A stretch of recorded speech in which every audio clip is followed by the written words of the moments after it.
orang yang mengasihi Tuhan adalah orang yang hidupnya sangat dipengaruhi oleh Tuhan. Amin. Karena mengasihi Tuhan, begini. Karena mengasihi Tuhan terdeteksi dari seberapa solidnya saudara dan saya didapati sebagai orang yang biasa mengaplikasikan firman terus menerus dalam hidup kita. Amin. Kenapa begitu? Karena firman sudah begitu mendominasi kita.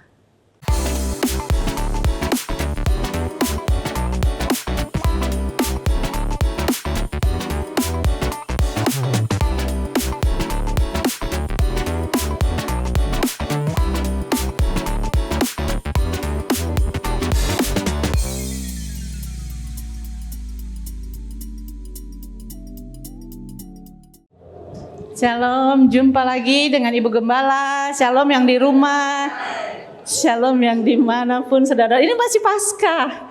Saya ingat sekali minggu lalu Pak Kris bercerita, terakhir di ujung khotbahnya beliau berkata tentang selaras atau harmoni. Saya nggak bisa tirukan apa yang dia contohkan, berusaha bernyanyi dengan baik. Tapi kalau yang belum tahu bisa lihat di YouTube ya, bisa belajar juga. Beliau berkatakan begini, Tuhan panggil kita untuk selaras. Beliau katakan, Tuhan bilang, come follow me. Sekarang kita perlu tanya Tuhan aspeknya. Tuhan adalah kasih yang mengubah kita menjadi selaras. Ini masih Paskah, saya masih bisa bercerita dengan saudara. Saya ingat teman saya bercerita kepada saya begini. 1 minggu sebelum Paskah, guru sekolah minggu bilang begini kepada anak-anaknya. Minggu depan kalian harus bawa telur Paskah yang plastik. Ternyata telur Paskahnya zaman sekarang udah berbeda. Telur Paskah yang plastik, tapi di dalamnya kalian harus isi dengan sesuatu yang menurut kalian itu adalah Paskah untukmu. Jadi minggu itu gurunya tanya, mana? Sudah dibawa? Ada satu anak ke depan dan kasih kepada ibu gurunya. Terus dibuka, isinya bunga. Lalu ibunya tanya begini, ini bunga maksudnya apa? Apa artinya bunga untukmu? Dia bercerita, bunga adalah tentang awal musim. Paskah bercerita tentang musim yang baru buat kita orang percaya. Wah, bagus sekali. Lalu yang kedua, ibu gurunya buka. Di dalamnya ada gambar dari krayon Yesus yang disalib. Lalu ibu guru tanya, ini tentang apa? Siapa yang bikin ini? Lalu dia bilang, iya, Paskah kan tentang Yesus yang mati disalib buat kita. Puji Tuhan, semua tepuk tangan. Yang ketiga, dibuka lagi. Ada telur di dalamnya, ternyata paku. Lalu ibunya berkata, apa maksudmu tentang paku ini? Dia katakan, Yesus dipaku untuk saya dan kita semua. Wah, semua bertepuk tangan. Bagus sekali. Dan yang terakhir, saya cerita hanya sampai yang keempat. Dibuka, kosong. Tidak ada isinya. Lalu ibunya tanya, kenapa kosong? Semua menertawakan ini anak. Ini adalah karya dari seorang anak yang berkebutuhan khusus. Dia datang ke ibu guru. Dia bilang begini, bagi saya, telur Kristus Paskah adalah tentang kubur yang kosong. Saudara tahu, hari itu Dia adalah pemenang dari lomba. Paskah kan tentang kubur yang kosong. Tentang hati yang sebenarnya sedang kosong, lari ke kubur Maria Magdalena melakukannya. Tapi ketika dilihatnya bahwa kubur kosong, Yesus sudah bangkit. Itu kemenangan yang luar biasa. Amin. Saudara, saya bayangkan, jangan terlalu menganggap remeh dengan orang yang saudara rasa berbeda dengan saudara. Mereka mengenal Tuhan lebih daripada yang kita tahu. Tuhan mengenal mereka lebih. Ini pesannya. Nah, saya ingin bacakan hari ini dari ayat 1 Korintus 2 ayat 7 dan 8. Firman Tuhan bilang begini tentang Paskah. Tetapi yang kami beritakan ialah hikmat Allah yang tersembunyi dan rahasia yang sebelum dunia dijadikan telah disediakan Allah bagi kemuliaan kita. Tidak ada dari penguasa dunia ini yang mengenalnya. Sebab kalau sekiranya mereka mengenalnya, mereka tidak menyalibkan Tuhan yang mulia. Ternyata pengetahuan yang banyak itu pun enggak menjadi jaminan mereka tidak menyalibkan Yesus. Orang Farisi dan ahli Taurat dengan segala pengetahuannya tentang Tuhan tidak menyadari bahwa Tuhan sudah hadir di tengah-tengah mereka. Mereka menyalibkan dia juga. 1 Korintus 15 ayat berikut yang akan saya bacakan ayat 16 sampai yang ke-20. Firman Tuhan berkata begini. Sebab jika benar orang mati tidak dibangkitkan, maka Kristus juga tidak dibangkitkan. Dan jika Kristus tidak dibangkitkan, maka sia-sialah kepercayaan kamu dan kamu masih hidup dalam dosamu. Demikianlah binasa juga orang-orang yang mati dalam Kristus. Jikalau kita hanya dalam hidup ini saja menaruh pengharapan pada Kristus, maka kita adalah orang-orang yang paling malang dari segala manusia. Saya bacakan firman Tuhan ini. Ayat 20 bilang begini. Tetapi yang benar ialah bahwa Kristus telah dibangkitkan dari antara orang mati sebagai yang sulung dari orang-orang yang telah meninggal. Kristus sudah bangkit. Lalu bagaimana dengan kita di zaman modern ini? Kita perlu hati-hati setelah kita mengalami pembaharuan pikiran, informasi yang banyak yang kita bisa dapatkan dengan mudah, pengetahuan yang saudara bisa dapatkan dengan gampang, segala kemajuan zaman, perlu diingat. Menjalani hidup bukan hanya dengan pengetahuan saudara, tapi dengan hubungan kita dengan Tuhan. Apapun yang dapat dari Alkitab, yang saudara dapat dari Alkitab, bukan untuk pengetahuanmu, tapi untuk hubunganmu dengan Tuhan. Amin. Gini loh, semakin kita tahu firman yang ada dalam hubungannya dengan Dia, kita kan seharusnya semakin mengenal Dia. Jadi jangan hanya sekedar tahu tentang Tuhan, cari kenal. Amin. Biarkan sungai air kehidupan itu mengalir dari hidupmu. Saya kutip apa yang Pak Kris bilang di akhir khotbahnya minggu lalu. Disalibkan bersama Kristus membawa identitas baru.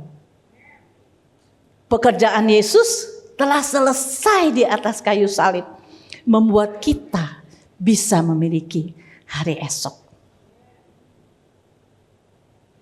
Mari mulai melayani dari identitas yang baru, yang sebenarnya disembunyikan iblis hingga Yesus bangkit dari antara orang mati. Dan kuasanya yang membangkitkan Kristus diam di dalam kamu hari ini. Jadi gini, kuasa yang sama yang membangkitkan Kristus dari antara orang mati sekarang sudah ada di dalam kita.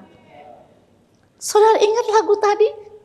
Aku gak gentar lagi Hai musuhku, Allah di pihak aku, siapakah lawanku?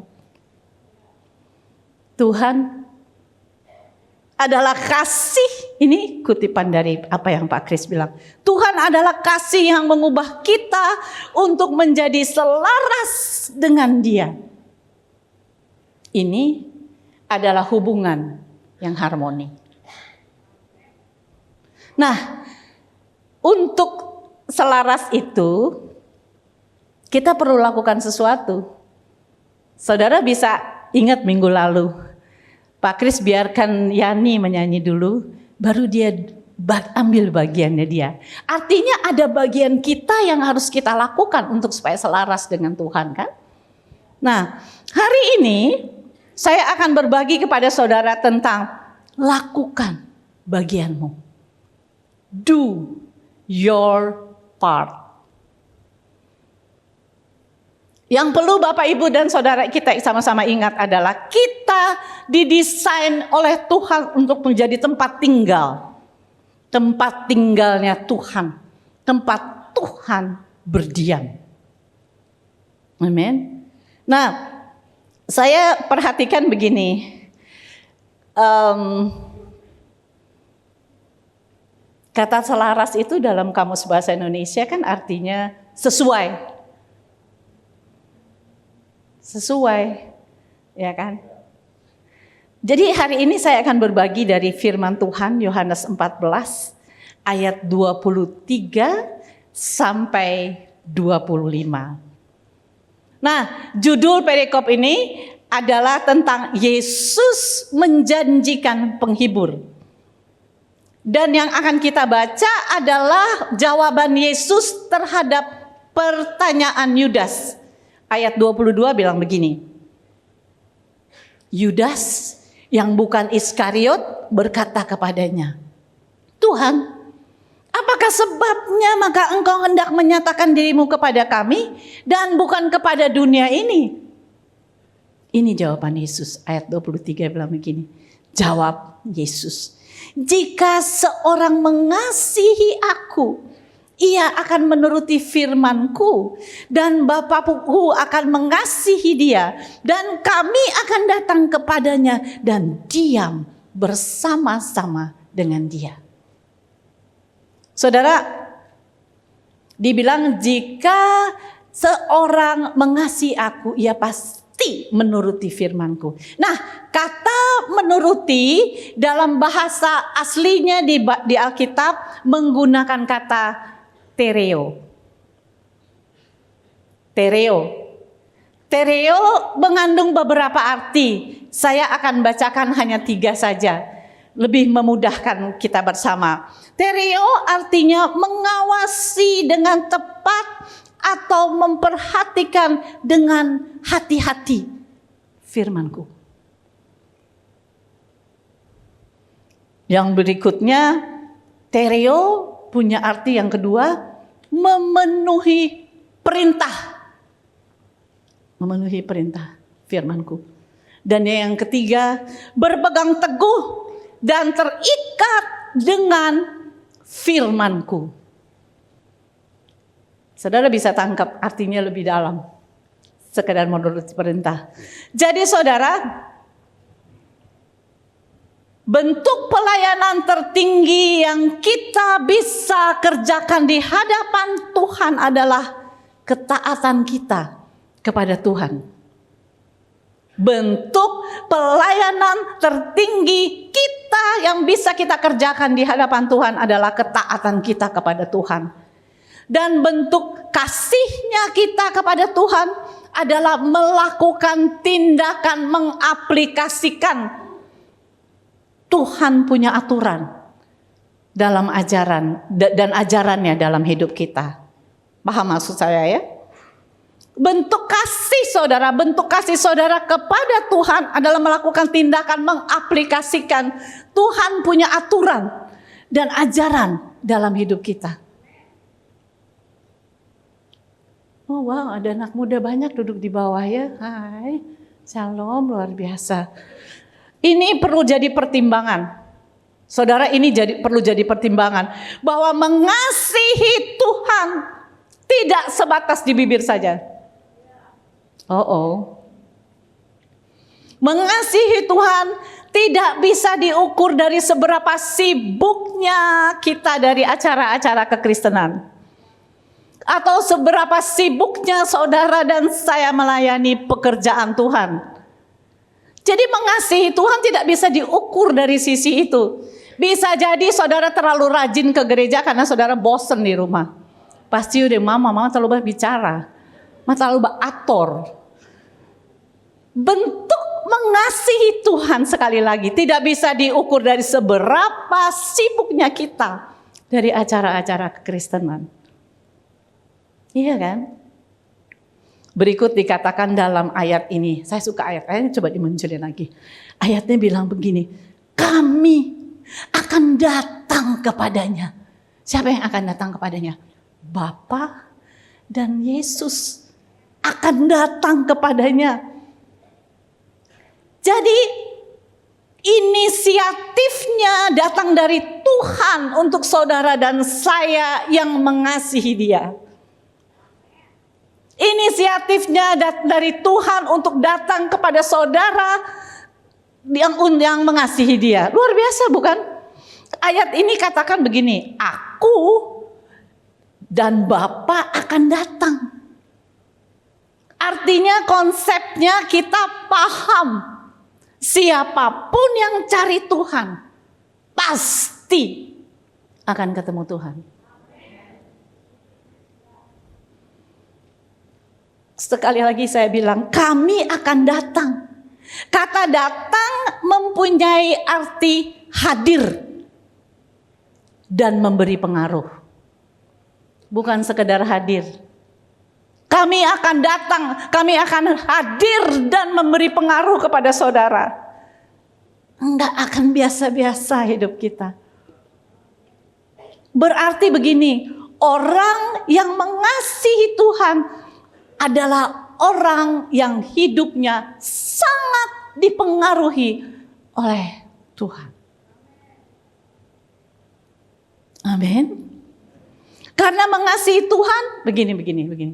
Karena mengasihi Tuhan terdeteksi dari seberapa solidnya saudara dan saya didapati sebagai orang yang biasa mengaplikasikan firman terus menerus dalam hidup kita. Amin. Kenapa begitu? Karena firman sudah begitu mendominasi kita. Saya suka dengan perkataan ini. Dikatakan, aku dan Bapa akan datang dan diam bersama-sama dengan Dia. Kata diam, Bapak Ibu Saudara, asal katanya mone. Kata diam, asal katanya mone. Mone punya arti orang percaya yang menjadi tempat tinggal Tuhan. Mone artinya orang percaya yang menjadi tempat tinggal Tuhan. Kita menjadi tempat tinggal Tuhan. Ayat yang berikutnya, arti yang berikutnya, tempat untuk bertahan. Tempat untuk bertahan. Artinya begini kan saudara. Orang yang mengasihi Tuhan, Tuhan akan jadikan dia tempat untuk Tuhan bertahan. Jadi Tuhan gak keluar masuk. Tuhan akan bertahan di dalam saudara dan saya. Tuhan bertahan di dalam kita. Yang harus jadi begini. Karena itu kita itu sebetulnya adalah habitat originalnya Tuhan. Ya kan? Kita ini jadi habitat originalnya Tuhan ketika kita mengasihi Dia. Wow, saya suka sekali pujian yang tadi dipilih. Saya nggak tahu, kita nggak janjian. Tapi saudara sudah nyanyikan itu bukan? Tuhan punya segala rancangan yang paling baik buat kita. Yang harus kita pertimbangkan sekarang adalah kira-kira kalau Tuhan tinggal dalam saya, Apakah dia betah? Saya dikenal orang sebagai orang yang mengasihi Tuhan atau tidak? Iya kan? Itu yang harus menjadi pertimbangan kita. Apakah saudara dikenal sebagai orang yang mengasihi Tuhan? Apakah sungguh saudara adalah habitat untuk Tuhan? Ayat 24 bilang begini, barang siapa tidak mengasihi aku, ia tidak menuruti firman-Ku. Dan firman yang kamu dengar itu bukan daripadaku, melainkan dari Bapa yang mengutus aku. Jadi firman yang ini nih, dari Bapa yang mengutus aku. Kalau kamu gak mengasihi, kamu pasti gak nuruti firman-Ku. Ya kan? Ayat 25 bilang begini, semua ini kukatakan kepadamu selagi aku berada bersama-sama dengan kamu. Saya kembali dengan perkataan bersama-sama. Tadi di ayat 23 ada dikatakan kami akan diam. Saya sudah terangkan diam. Ada yang berikut katanya adalah bersama-sama. Bersama-sama arti kata dasar yang kita pahami, kata yang sebenarnya bilang meno. Meno. 3 arti meno yang saya akan bagikan. Meno artinya yang pertama adalah tinggal dalam hubungan. Jadi Alkitab bilang kalau konsep Tuhan bersama-sama dengan kita suka bilang begini, Immanuel. Tuhan bersama-sama dengan kita. Itu biasa dipakai di Alkitab kan, Immanuel. Ini Alkitab sedang menitik beratkan dia sedang tinggal dalam sebuah hubungan dengan saudara dan saya yang mengasihi dia. Jadi bukan sekedar tinggal dalam sebuah hubungan. Amin. Kalau Tuhan tinggal di dalam saudara dalam sebuah hubungan bersama-sama dengan kita, saudara tidak pada sendiri.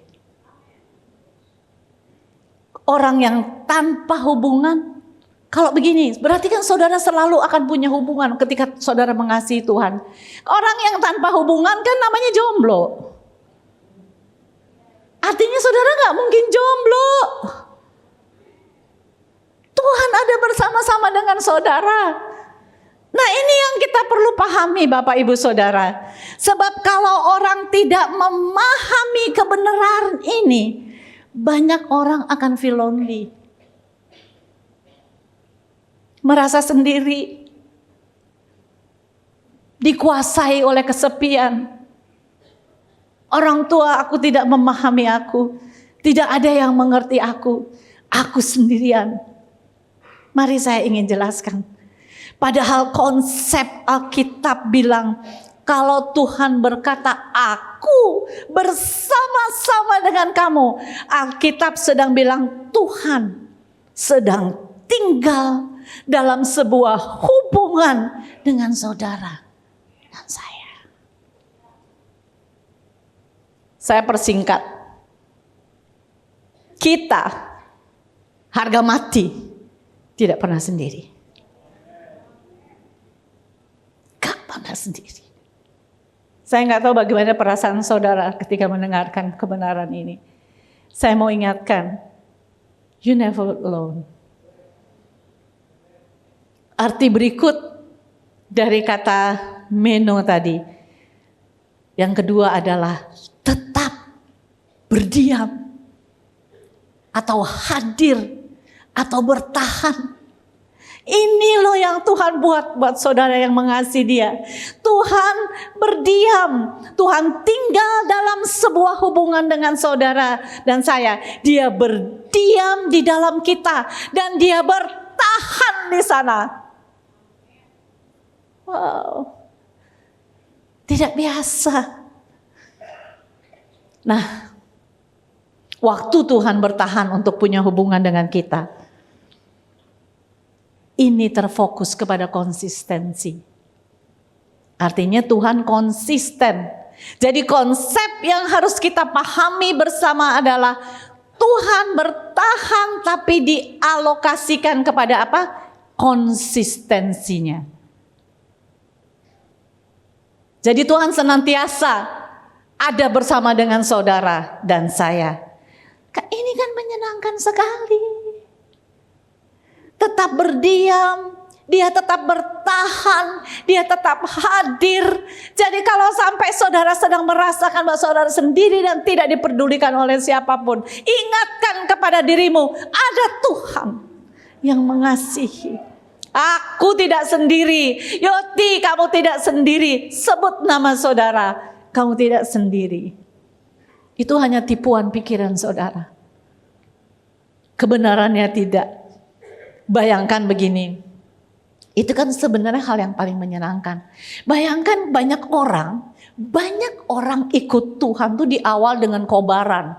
Berapi-api, semangatnya luar biasa. Kalau kita pakai standar kita semangat 45 ya, karena Merdeka 45 ya.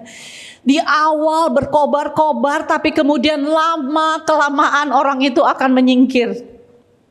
Berdasarkan keputusan pribadi yang berkaitan dengan Tuhan. Karena dia kecewa. Udah gak usah Tuhan-Tuhanan. Buktinya Tuhan tidak bela saya. Buktinya saya berjalan sendiri dan bergumul sendiri. Ini yang saya mau bilang, tetap tinggal. Tuhan itu tetap berdiam. Tuhan itu tetap hadir. Dia tetap bertahan di dalam saudara. Tinggallah tetap dalam mengasihi Tuhan. Jadi kalau orang berpikir Tuhan jauh, itu biasanya cuma di dalam pikiran. Karena Tuhan kenyataannya dia tetap berdiam. Dia tetap bertahan dalam hubungan dengan kita. Amin. Jadi gini, saya mau jelaskan kepada saudara. Tipikal Tuhan tinggal tetap. Tipikal Tuhan dia tetap hadir. Tipikal Tuhan dia konsisten. Dan itu yang harus kita pelajari dari firman-Nya. Amin. Amin. Jadi penting kita pahami, saya nggak akan lama, saya cuma ingin saudara memahami bahwa saudara tidak sendiri, dia dan Bapa memutuskan untuk tinggal di dalam saudara. Jadi penting kita pahami dari konsep kata bersama-sama ini, kita tidak sendiri dalam menghadapi apa saja, kita tidak sendiri. Tuhan berdiri bersama dengan kita. Ini yang perlu kita kasih tahu pada diri kita. Aku tidak sendiri. Menghadapi apa saja tidak sendiri. Menghadapi kasus apa saja tidak sendiri. Termasuk menghadapi manusia yang menurut saudara sangat-sangat menyebalkan. Karena Tuhan tinggal bersama, lama-lama saudara akan bisa mengasihi orang ini. Artinya begini, dia akan berdiri bersama-sama dengan saudara dan saya dalam menghadapi apa saja. Amin. Semua orang mengalami hidup seperti yang saudara alami. Jadi saudara tidak sendiri. Di tempat lain juga ada yang menjalani seperti itu. Tapi katakan kepada dirimu, hadirnya Tuhan tetap ada dalam kita. Kita adalah pemenang. Dikatakan kita bukan berperang untuk menang, tapi kita dari kemenangan. Kita berperang untuk kemenangan berikut. Hadirnya Tuhan di dalam kitalah yang membuat perbedaan. Fakta bahwa kebangkitan Yesus sudah terjadi dan membawa hadirnya ada di dalam saudara dan saya. Itu arti yang kedua tadi. Sekarang yang terakhir arti yang ketiga dari kata meno, bersama-sama, tinggal bersama-sama, artinya dia tidak menjadi yang lain atau tidak berubah. Dari pertama Tuhan ada bersama-sama saudara dalam hubungan, yang berikutnya Tuhan bilang begini, dia tidak menjadi yang lain dan dia tidak berubah. Saudara, pemahaman ini perlu menjadi satu bagian yang kita bawa pulang untuk menghidupi kehidupan setelah merayakan Paskah. Konsistensi Yesus ketika membangun hubungan dengan kita, dia bersama-sama dengan kita, amin. Dia tidak berubah, dia tidak berusaha menjadi yang lain. Dia akan berupaya menjadi dirinya sendiri di dalam saudara. Amin. Jadi sekarang jangan tidur ya, dengerin saya. Jadi sekarang hal yang perlu dipertimbangkan berkaitan dengan hal ini. Kalau kita mengaku bahwa kita tinggal bersama-sama dengan Tuhan, kita berubah atau tidak? Saudara berubah atau tidak? Kita berubah atau tidak? Sebab dalam hubungannya dengan kita, Tuhan tidak pernah berubah. Dia setia. Bagaimana dengan kita? Kita berubah atau tidak?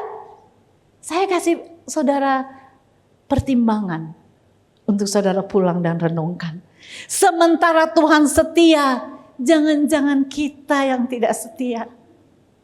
Sementara Tuhan konsisten, jangan-jangan kita yang tidak konsisten. Ini perlu jadi bahan evaluasi saudara dan saya. Amin. Jadi Bapak Ibu Saudara sekalian, realita atau fakta di depan mata yang kita biasa lihat seringkali membuat saudara dan saya kehilangan konsistensi. Dulu berapi-api, sekarang sudah tidak lagi.